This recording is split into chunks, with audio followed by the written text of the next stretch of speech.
T'as un nom en tête? Abonne-toi et envoie-le. Ici, chaque abonné a le droit de choisir la prochaine personnalité qu'on démonte. Avec élégance. Bienvenue dans 90 secondes chrono. Ivan Attal, c'est ce daron du cinéma qui a cru que parce qu'il a tourné 3 scènes avec un flingue, il pouvait devenir expert en géopolitique.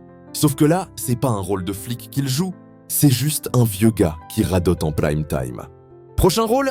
Vieille France FM. Il a regardé le drame en Palestine, a vu les morts, les enfants, les ruines.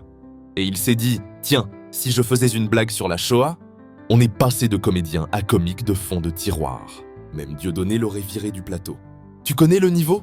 Même ChatGPT a froncé les sourcils quand il a entendu ses propos.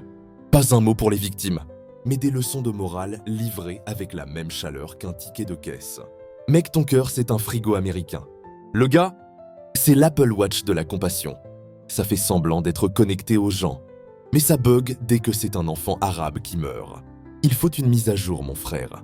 Tu mets Attal sur un plateau, il te sort un mix entre Infowars et France 2. T'as l'habillage sérieux, mais dedans c'est juste du vent, des certitudes et du mépris emballé façon bobo frustré.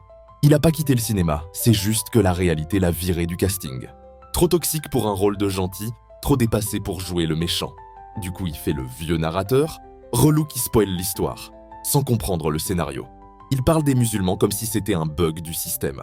Tranquille, pépouze, entre 2 sushis à Saint-Germain-des-Prés. Yvan, t'es pas un penseur, t'es une notification inutile. Voulez-vous ignorer cette haine? Oui. Y a pas une once de chaleur humaine dans ses prises de parole. Tu sens qu'il pourrait regarder une école bombardée, avec la même émotion que quand tu supprimes un mail. Promo Discount, c'est pas un acteur, c'est un algorithme froid. Le vrai film d'horreur, c'est pas Le Brio, c'est ses interviews. Y a des gens qui bossent des années pour écrire des horreurs. Lui, il les improvise en direct. Netflix? Même eux, ils diraient « Frère, c'est trop dark pour nous ».